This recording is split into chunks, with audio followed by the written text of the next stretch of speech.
몇 주간 동안 이 입다에 대해서 같이 생각을 하는 중에 있습니다.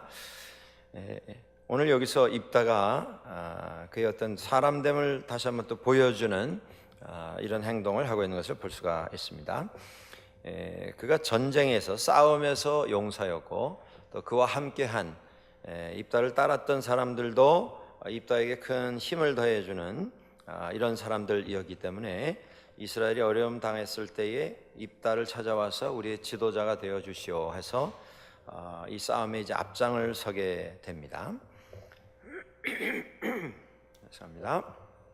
그런데 이제 암몬 자손들이 이스라엘 땅에 쳐들어와서 그 땅을 치려할 때에 입다가 사람을 보내서 암몬 자손의 왕과 대화하는 이런 이야기가 여기 나옵니다.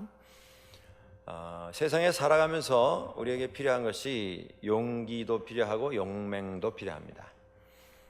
그런데 그것과 똑같이 아니 그보다 더 중요하게 필요한 것이 있습니다. 그게 뭐냐면 지혜입니다. 지혜. 내가 용기가 있고 내가 용맹하기 때문에 나는 무슨 싸움에도 자신이 있다. 그래서 건건사사 다 싸움을 걸고 그 싸움을 이기려고 하는 사람은 그 사람은 지혜로운 사람은 아닙니다. 여러분 싸움은 첫째 피해야 합니다. 그리고 우리가 피할 수 없는 싸움은 할 수 없이 감당할 수밖에 없겠습니다만은 싸움을 감당한다고 하는 것은 어느 시대에나 누구에게나 그것이 의로운 싸움일지라도 이것은 대단한 부담입니다. 여러분들 중국 고사에 나오는 병법이 있지 않습니까? 병법. 싸움의 법. 어떻게 하면 싸움에 이길 수 있는가? 1 이렇게 해라. 2 저렇게 해라. 그 계략이 쭉 나오는데 제일 마지막 계략이 무엇이라고 여러분들 들으셨습니까? 손자병법의 가장 최고봉에 있는 마지막 병법. 그게 뭡니까? 36개. 36개가 뭐예요? 내용이? 세상 말로 표현하면 쉽게 튀어라, 도망쳐라, 달아나라는 것이에요. 그러니까 병법에 싸움을 이기는 이렇게 하면 이긴다, 저렇게 하면 쭉 나가다가 마지막에 최고의 병법이 뭐냐면 도망가라. 36개.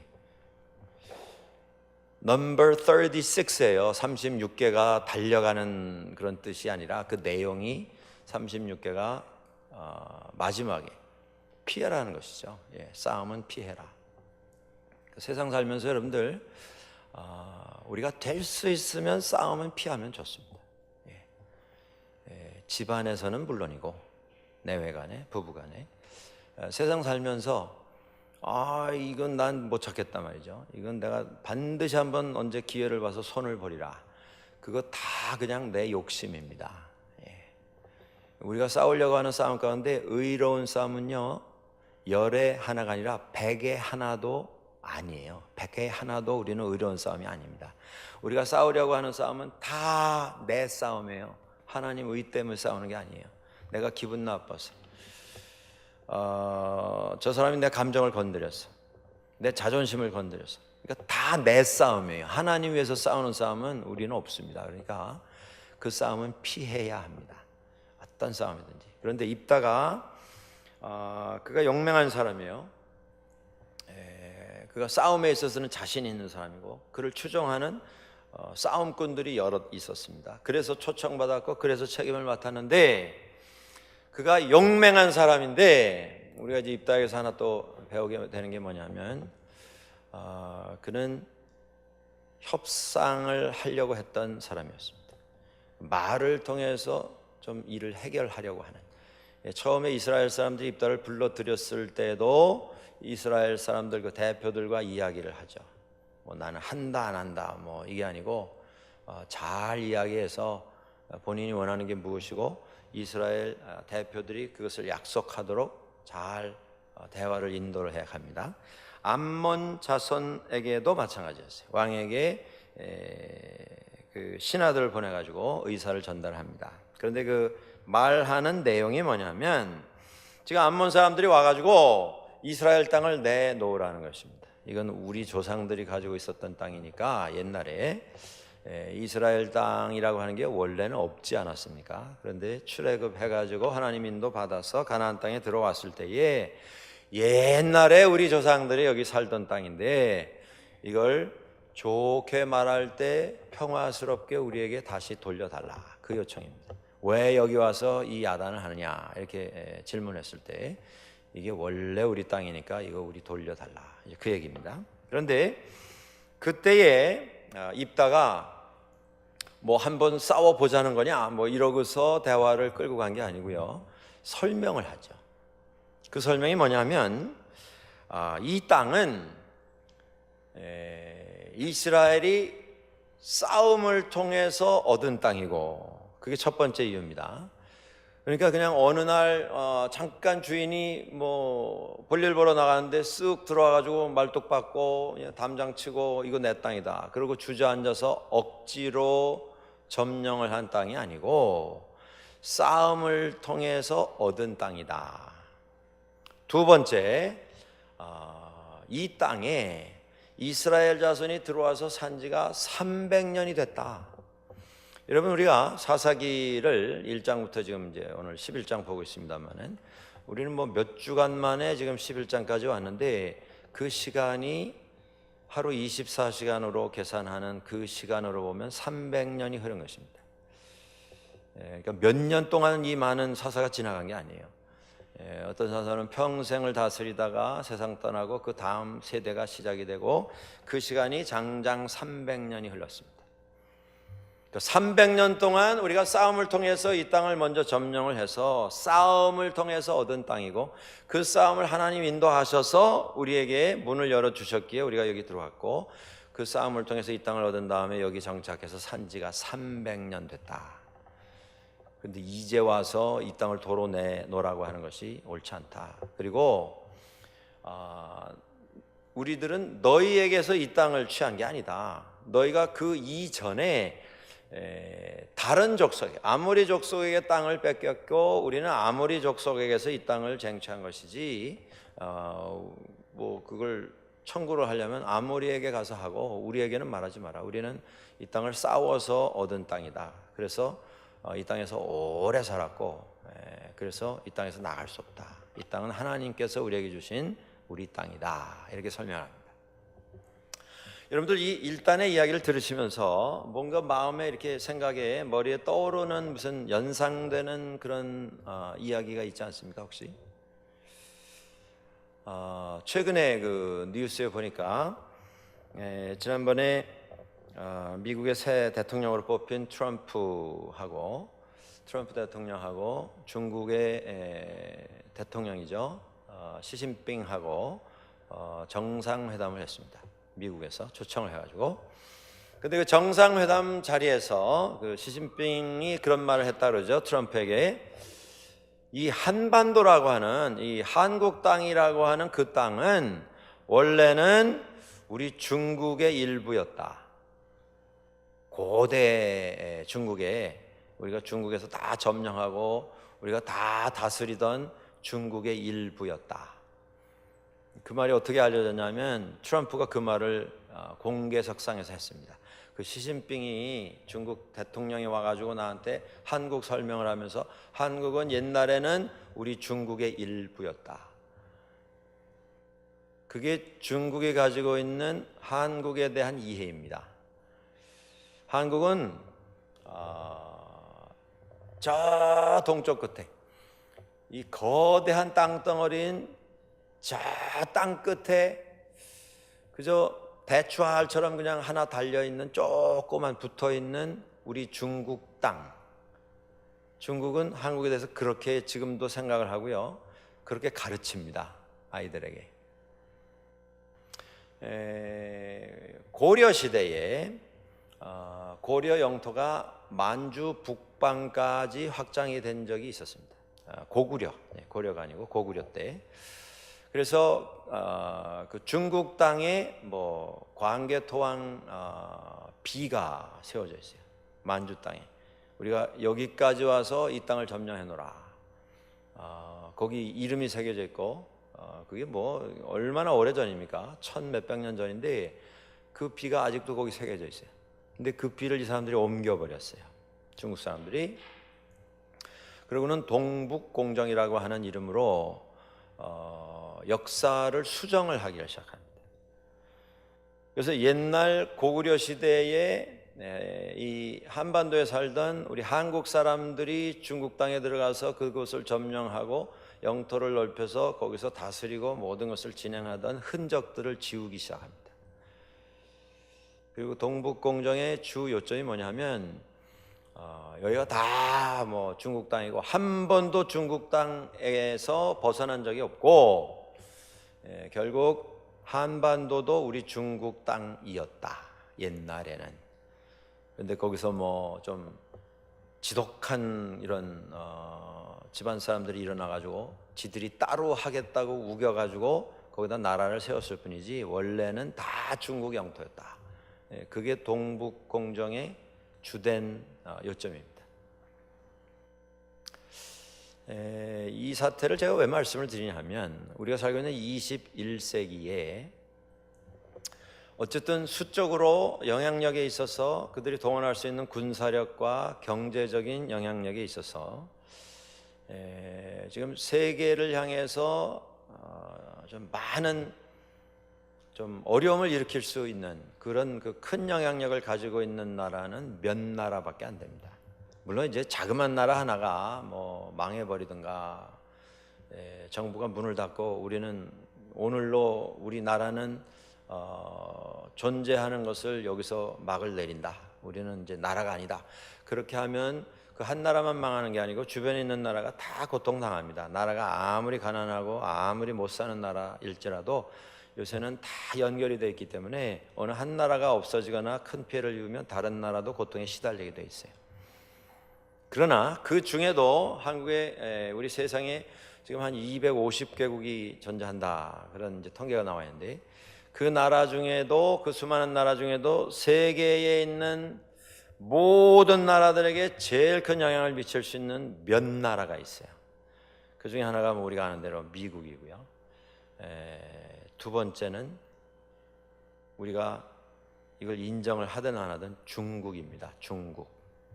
중국이 지금 지난 한 30년 동안 뭐 자기들 나름대로 무진 노력을 해가지고 지금 세계에 두 번째 큰 영향을 미칠 수 있는 나라가 됐어요. 그런데 저희가 걱정하고 저희가 좀 염려하는 게 뭐냐면 이렇게 큰 영향력을 미칠 수 있는 자리에까지는 갔는데 그 큰 영향력을 좀 긍정적으로 미칠 수 있는 그런 성숙함을 이 중국이라고 하는 나라가 가지고 있는가? 중국을 형성하고 있는 중국 국민들이 성숙한 그런 의식을 가지고 있는가?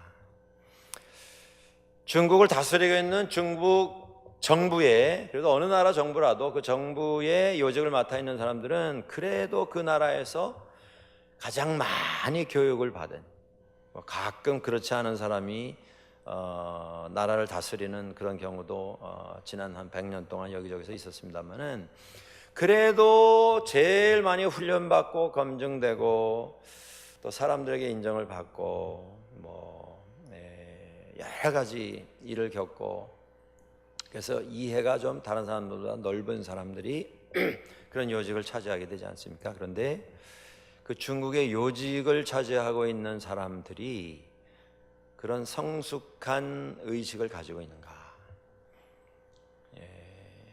뭐 저의 속단인지는 모르겠습니다만 제가 염려하는 건 그겁니다.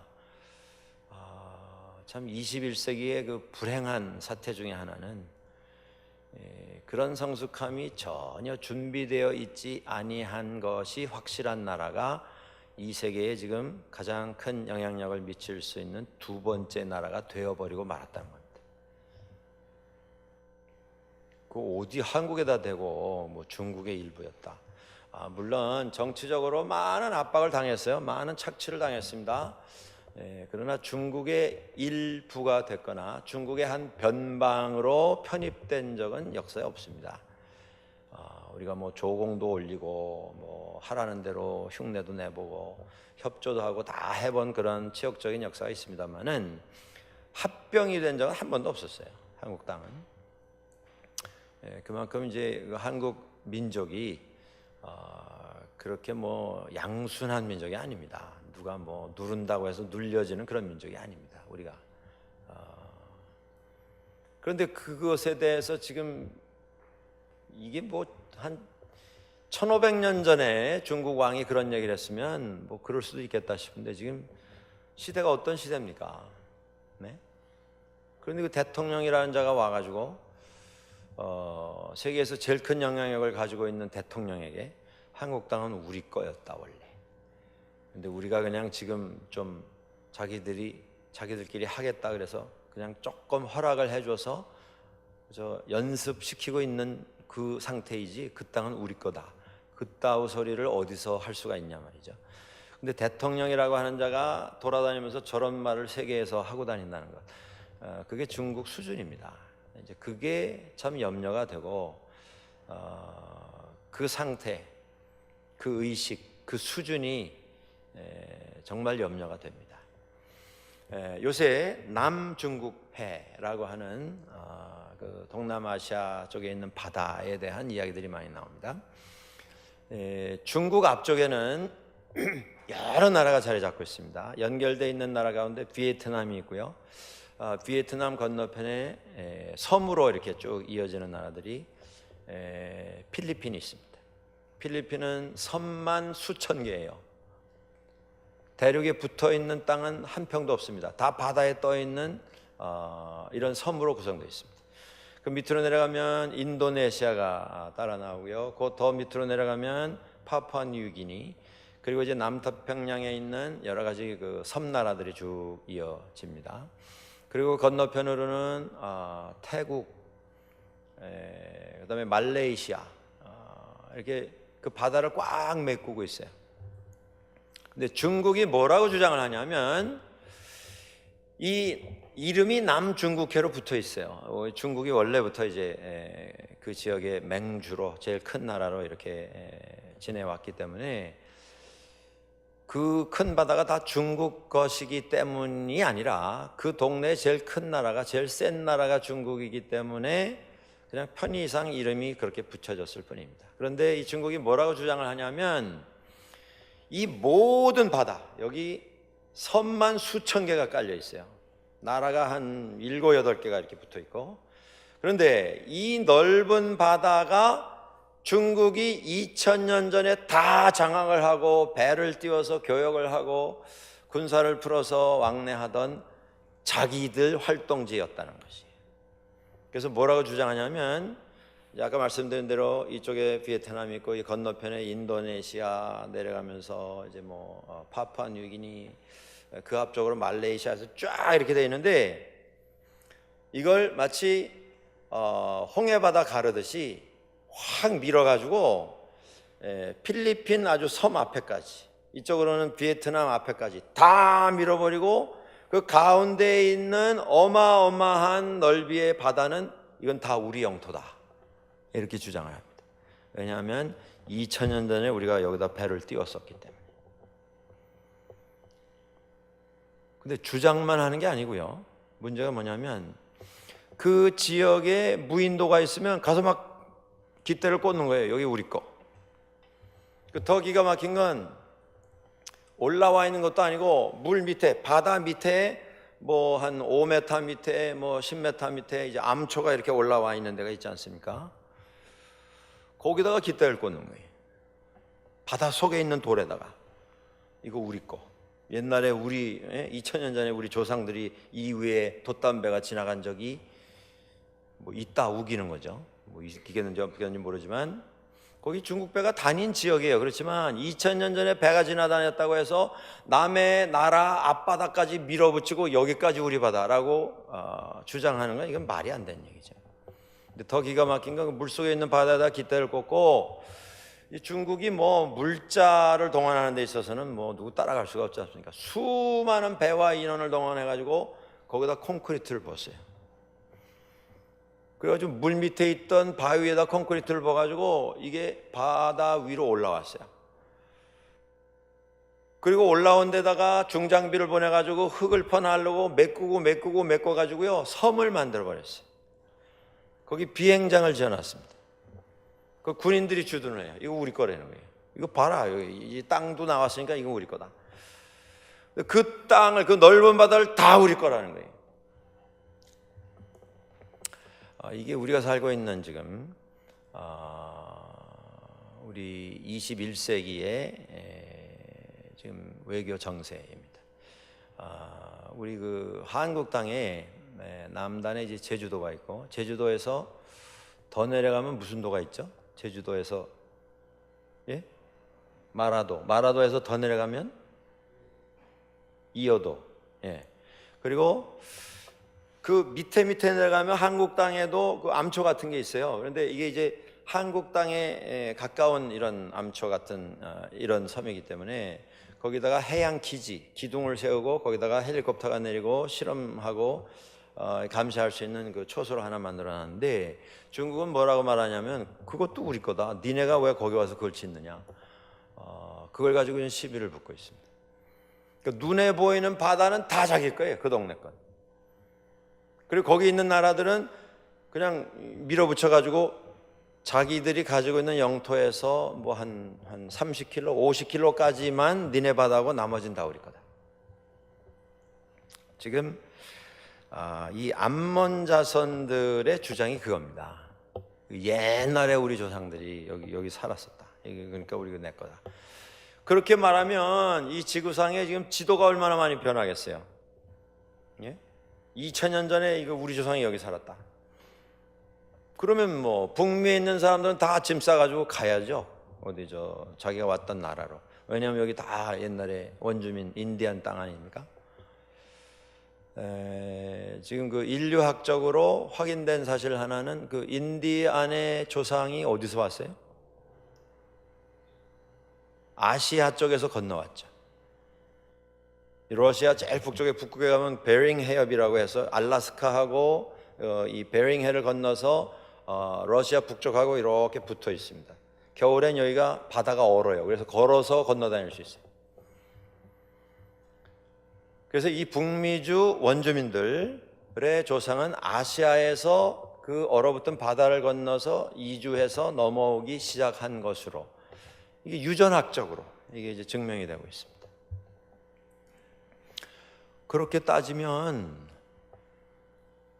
뭐 우리 한국 사람들도 이거 원래 우리 땅이네 주장할 수 있는 이제 그런 여지가 생기는 거죠. 그러면 아시안 아닌 사람 다 나가야 돼. 짐 싸가지고. 뭐 2000년이 아니라 이제 뭐 몇백 년밖에 안 됐지 않았습니까? 북미주의 백인들이 이주해 온 게. 그렇게 하자면 만주 땅의 3분의 2는 한국 땅이에요. 고구려 때 고구려가 가서 다 거기 다스리고 통치하던 지역이기 때문에. 그러니까 그렇게 하지 못하는 이유가 뭐예요? 역사가 계속 이제 이렇게 왔다 갔다 하면서 바뀌기 때문에 일단 최근 뭐 그게 전쟁이었든 기근이었든 어느 시점까지 국경이 확정된 다음에는 그것에 대해서 이걸 다시 뭐 물른다, 되돌려내라, 이 논쟁은 하지 않도록 한다, 이렇게 이제 협상을 맺었기 때문입니다. 그런데도 이 깡패 같은 일부 나라들이 이거 옛날에 우리 거니까 나가라 이러고서 이제 무력을 쓰는 경우가 있죠. 몇 년 전에 러시아가 지금 그 유크레인에 있는 크렘이라고 하는 자그마한 땅을 무력 점령을 했습니다. 그게 2년 전 얘기예요, 여러분들. 이게 뭐 19세기 얘기가 아니고 오늘 미사일을 쏘고 뭐 날아가던 민간 항공기를 떨어뜨리고 그 야단을 해가지고 그 지역을 점령을 했어요. 이유가 뭐냐면 이 지역에 사는 사람들이 러시아에 들어가는 걸 원하기 때문에, 옛날에 러시아 땅이기 때문에 우리가 돌려받겠다. 주민들이 더 많이 원하기 때문에. 그러고는 지금 무력 점검을 해버렸습니다.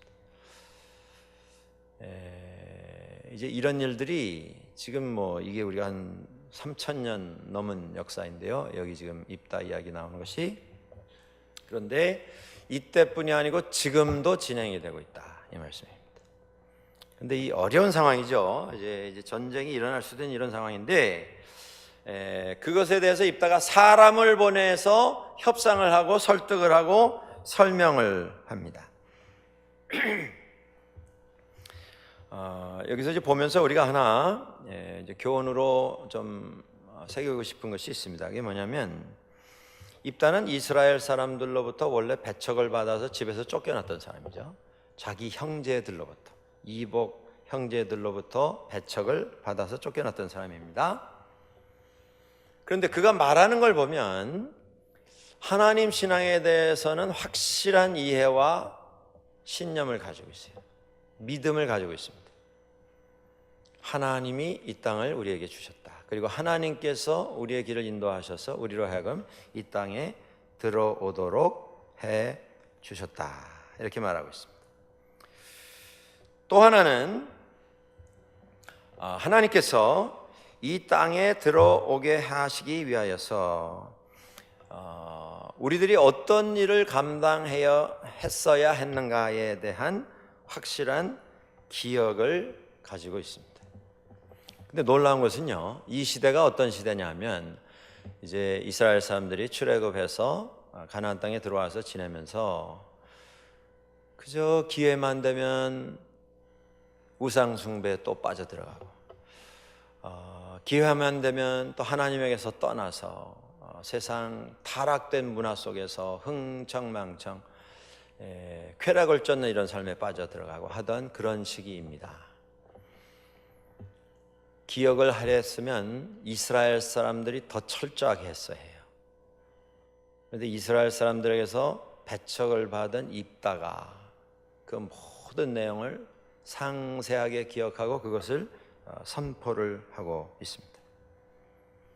이 사람은 어떻게 보면 무법자입니다. 그 정통 이스라엘 사회에서 자란 사람이 아니에요. 쫓겨났고, 이 사람은 주거 불명인 사람이었습니다. 들판에 나가서 떠돌며 살았어요. 쫓겨나가지고. 어떻게 보면 반항아로서 클 수밖에 없는 이런 상황이 있었던 사람입니다. 그런데 그가 정통 혈통을 이어받아서 정통 신앙 훈련을 받을 수 있는 상황 속에서 평생을 살아온 그 어떤 이스라엘 사람보다 더 하나님 믿고 하나님 의지하고 순종하려고 하는 이런 모습을 우리들에게 보여주고 있습니다. 여기서 우리가 기억할 것이 하나 있습니다. 우리가 기억하고 우리가 세상에 선포해야 할 것은, 하나님께서 우리를 하나님의 사람으로 부르셨다. 그래서 우리는 하나님을 사랑하고 하나님을 섬긴다. 우리의 자랑은 하나님이 되어야지 내가 돼서는 안 된다라고 하는 것입니다. 입다가 그랬어요. 내가 쫓겨났지만 내가 얼마나 노력하고 인내하고 참고 수고해서 여기까지 왔는지 아느냐. 나의 인생이야말로 인간 승리다. 이 어려운 상황과 모든 배척, 불공정하고 불평등한 대우, 차별 다 이겨내고 내가 여기까지 왔다. 내가 인간 승리고 나같이 이렇게 세상 극복하고 산 사람 누가 있느냐. 그걸 한 게 아니에요. 입다는 하나님만 기억하고 하나님만 선포하는 것을 볼 수가 있습니다. 우리가 믿음의 삶을 살면서도 우리는 쉽게 우리 자신에 대한 어떤 그 자랑을 마음에 품고 사는 때가 참 많은 것 같습니다. 물론 자랑할 만한 것이 있을 수도 있어요. 태어날 때부터 금수저일 수도 있고, 삶의 환경이 다른 사람들보다 더 좋았을 수도 있습니다. 그런데 그게 자랑의 조건이 아니라는 것이죠. 성경은 그걸 말씀하는 겁니다. 그 좋은 조건은 감사의 조건이 되어야지, 내가 이런 조건에서 다른 사람들보다 더 월등한 환경에서 월등한 배경을 가지고 성장해 왔기 때문에 나는 당신보다 월등한 인간이다 라고 생각하는 건 착각이라는 것이죠. 우리가 그런 유혹에 빠지기가 쉽습니다. 믿는 사람들. 내가 가진 것에 대해서 다른 사람들보다 훨씬 많이 가질 수 있어요. 근데 그게 자랑의 대상이 돼서는 안 되죠. 감사의 대상이 돼야죠. 그리고 우리가 그거 기억하시면 좋을 것 같아요. 우리가 살아가면서 다른 사람들과 뭐 비교하려고 하는 게 아니고 이렇게 보면 우리가 확인할 수 있지 않겠습니까? 저분보다는 내가 참 삶의 환경이 훨씬 좋았구나. 지금 살고 있는 내 삶의 조건이 훨씬 월등하구나. 그건 뭐 우리가 확인할 수 있죠. 그런데 그게 확인이 되면 나는 저 사람보다 훨씬 더 특별한 어떤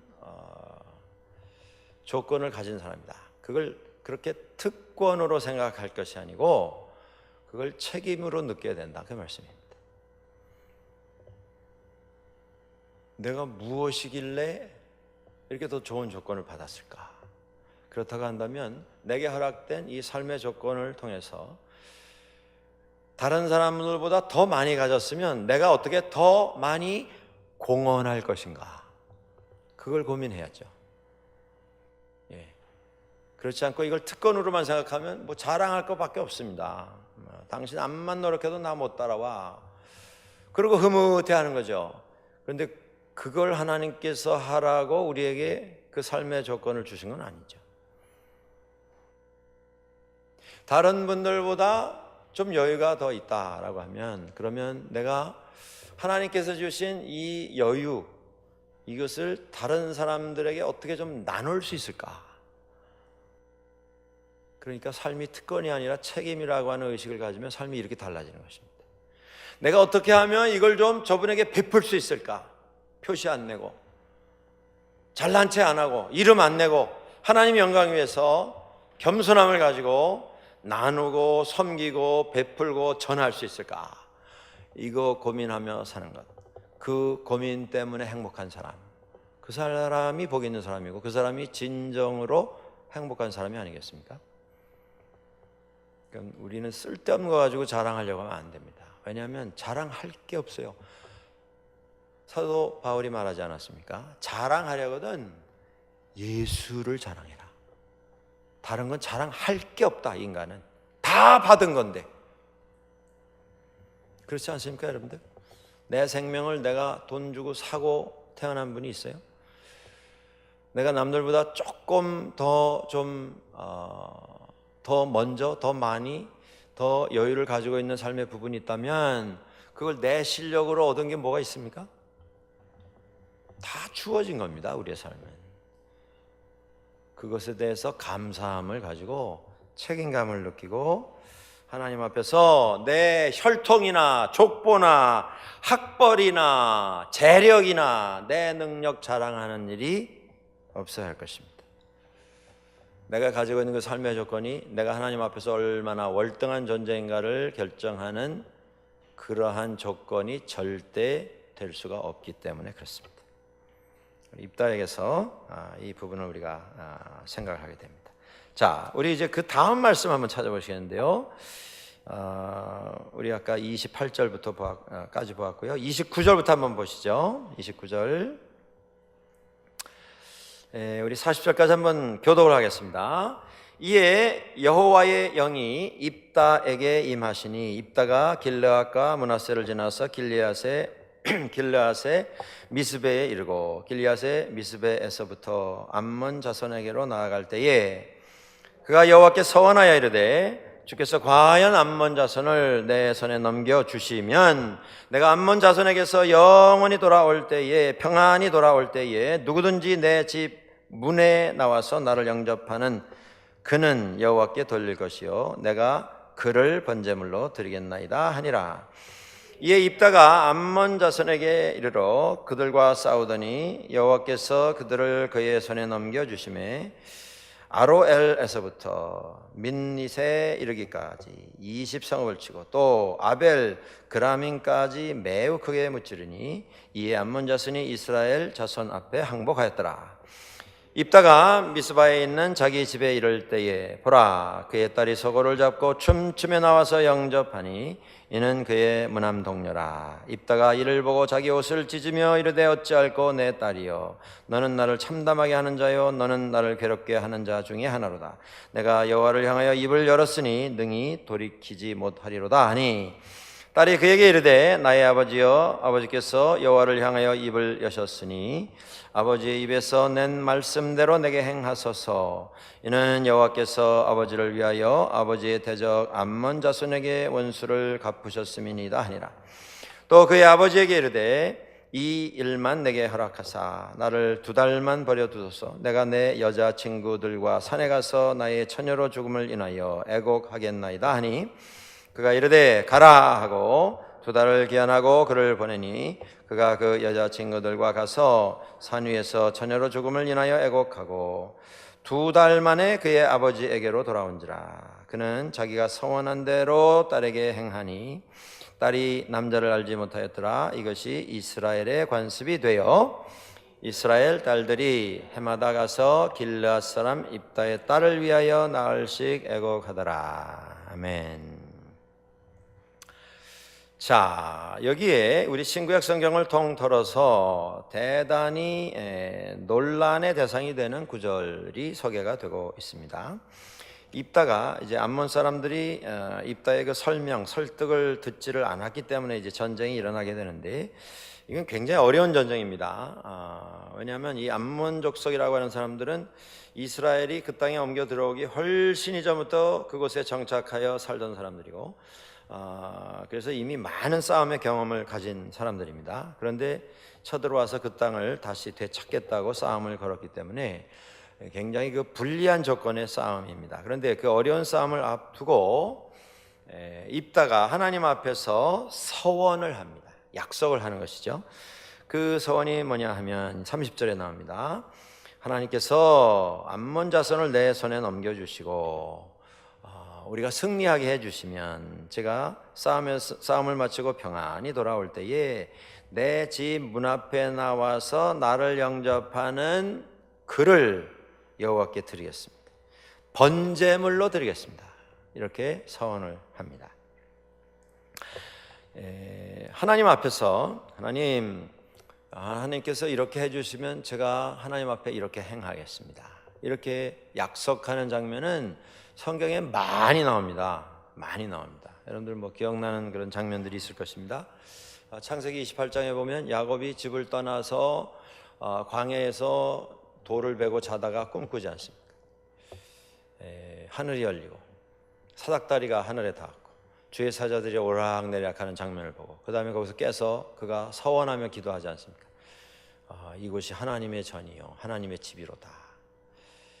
하나님 기도하는 게 뭐냐면, 하나님께서 저와 동행하여 주시고 저를 인도하셔서 저의 고향 땅 이곳에 다시 돌아오게 해주시면 제가 하나님 앞에 헌신해서 살겠습니다. 제가 11조를 하나님 앞에 드리며 살겠습니다. 제가 주의 사람으로 살겠습니다. 약속하죠. 뭐 그런 류의 약속은 여기저기 많이 나오는 것을 볼 수가 있습니다. 우리가 사사기 이제 지나면 바로 사무엘 상하 이렇게 이어지는데, 사무엘의 그 탄생에도 어머니 한나가 서약을 하지 않습니까? 서원하지 않습니까? 제게 아들을 주시면 제가 그 아들을 하나님께 드려서 하나님 사람 삼도록 하겠습니다.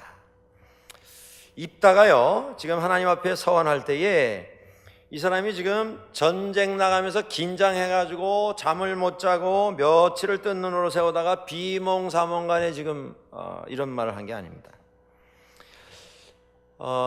이제 전쟁 나가기 위해서 이제 어떤 좀 싸움의 기운을 돋우기 위해서 술 마시고 지금 취해가지고 이렇게 실언을 한 것이 아닙니다.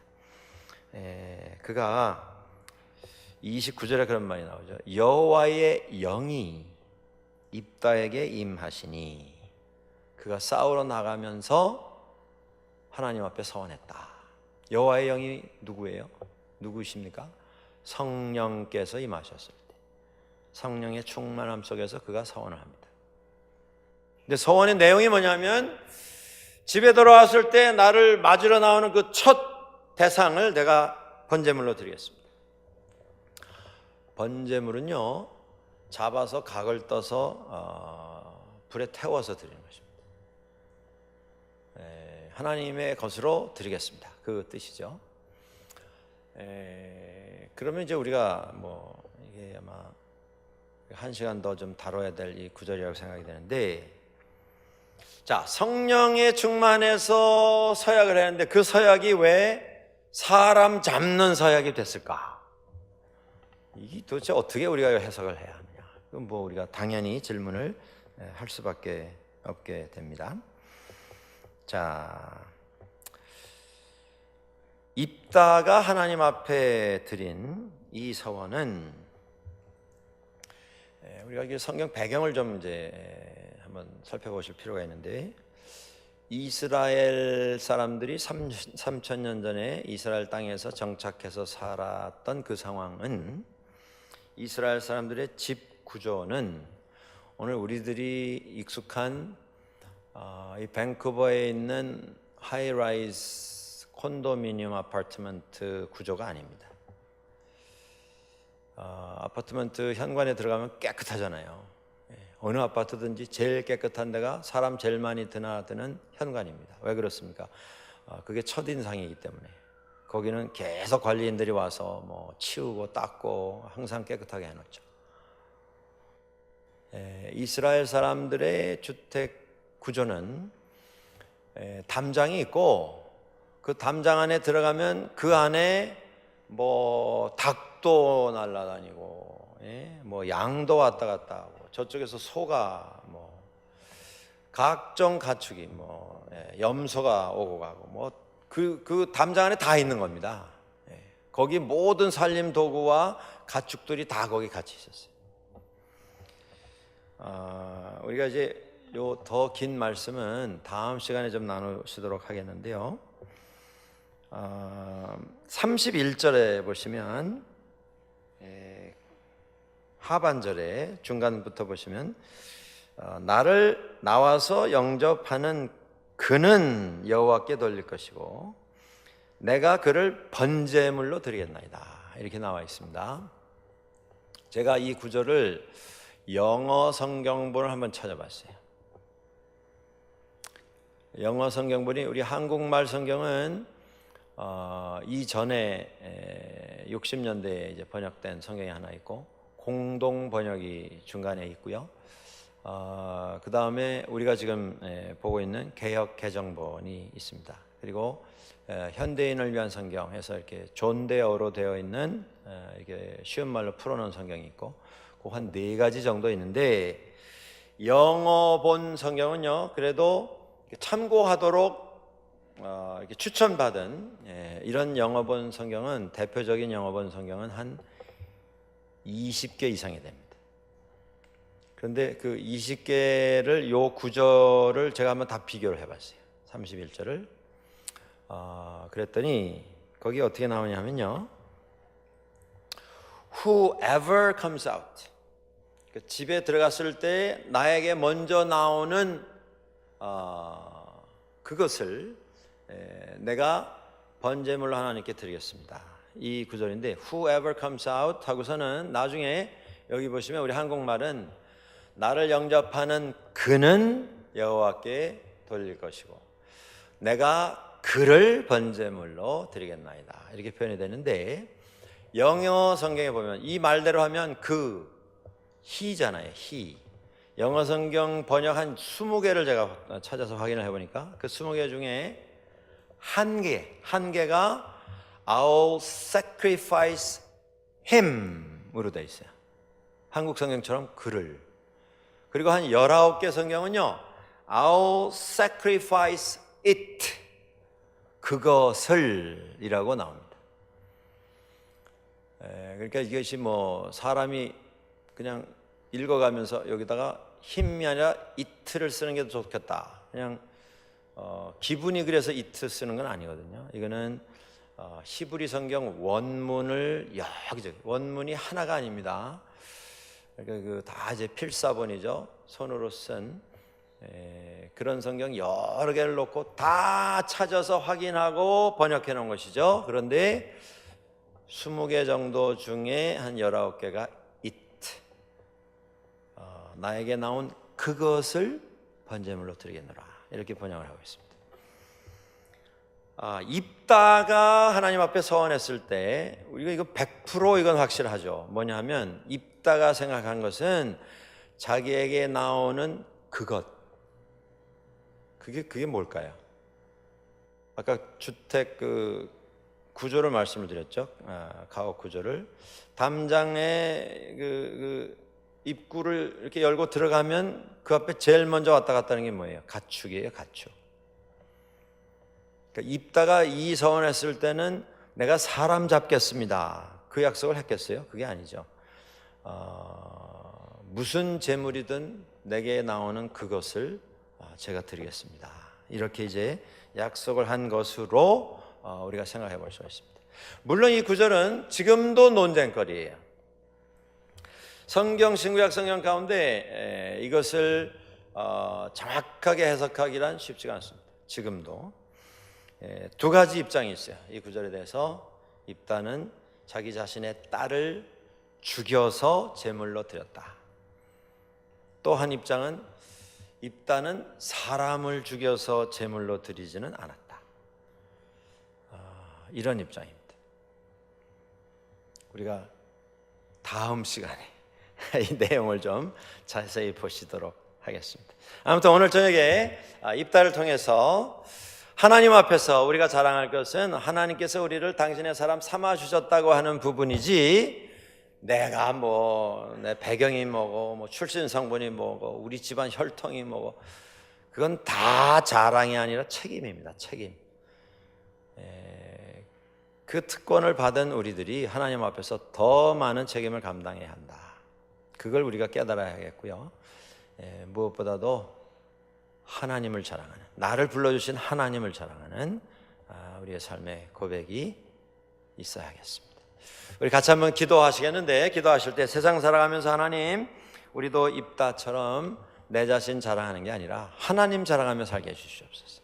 내게 맡기신 하나님의 은혜를 자랑하며 살게 해주시고, 내게 은혜 가운데 삶의 조건 여러 가지를 베풀어 주신 그 은혜를 받은 사람으로 더 많은 책임을 기쁨으로 감당하고 섬기는 자로 살아가게 해주시옵소서. 우리 하나님 앞에 소리내서 같이 한번 기도하시겠습니다.